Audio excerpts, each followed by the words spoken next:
मैं 8 महीने की प्रेग्नेंट थी और अपनी डिलीवरी के लिए अपने मायके गई थी। माँ ने मुझे फोन पर बताया, घर के पीछे की तरफ जो खाली जमीन थी ना, वहां पर एक नया कमरा बनवा लिया है। इतने सालों के बाद जैसे ही अपने घर में कदम रखा, कुछ अलग सा लगा। माँ, ये घर के पीछे की तरफ नया कमरा बनवाने की क्या जरूरत थी? अरे बेटा, घर के पीछे दूर दूर तक खाली जमीन है। तेरे पापा को कई दिनों से लग रहा था कि यहाँ पर एक कमरा बनवा लेंगे तो ताजा हवा मिल जाया करेगी। अब तो ये सब छोड़ और चल जल्दी से दूध पी ले। माँ, मैं थोड़ी देर में पी लूंगी, आप सो जाओ। मैंने दूध का गिलास उठाकर उस खिड़की में रख दिया। पता नहीं कब आंख लग गई। अचानक से खिड़की के पल्लों के खड़कने की तेज आवाज आई। दूध का गिलास धड़ाम से जमीन पर आ गिरा। जमीन पर गिरते ही दूध का रंग लाल हो चुका था। मैंने खिड़की से झांक कर बाहर देखा। चारों तरफ धूप अंधेरा था। उस अंधेरे की तरफ से कुछ आवाजें आ रही थी, जैसे छोटे बच्चे आपस में खिलखिलाकर मस्ती कर रहे हो।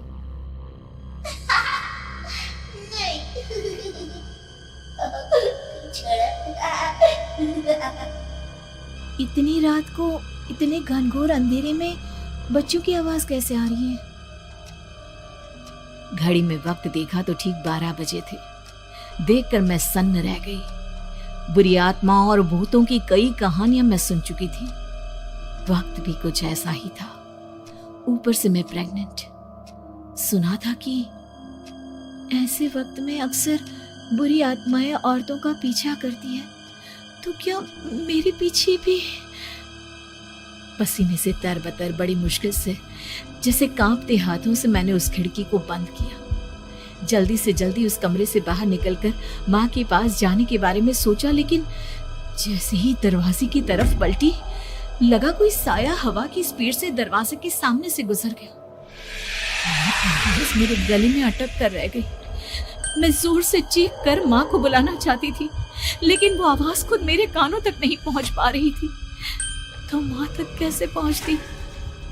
खिड़की के पल्ले एक बार फिर तेज हवा के झोंके से धड़ाम करके खुल गया और पूरी ताकत से मैं चीख पड़ी। जानती थी मेरी चीख की आवाज सुनकर कुछ ही सेकंड में माँ वहां पहुंच जाएगी, लेकिन ऐसा कुछ हुआ ही नहीं।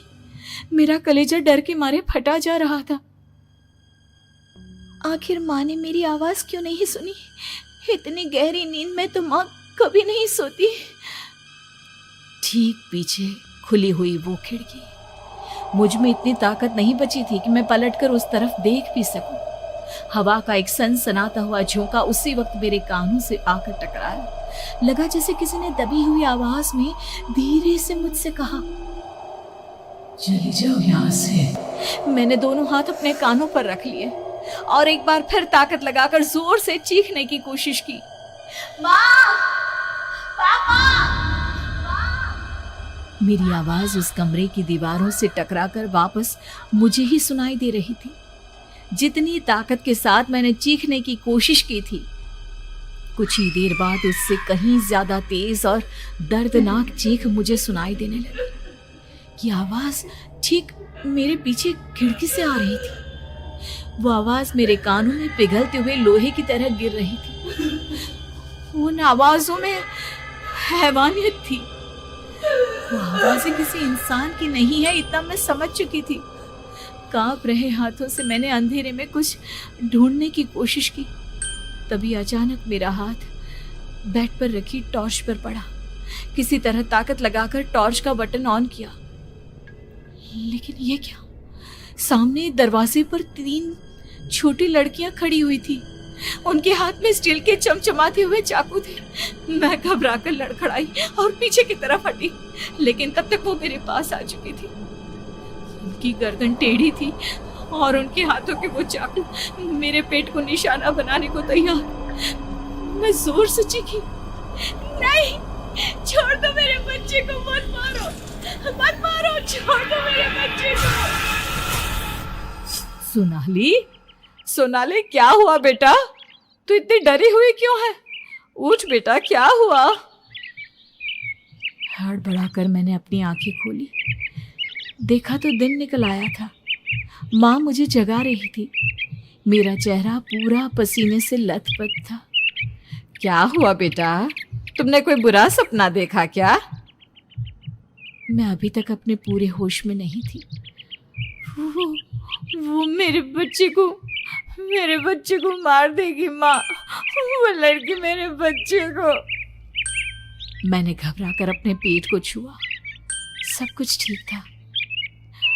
और वो दूध जो रात को यहाँ पर गिर गया था, उसका रंग लाल हो गया था।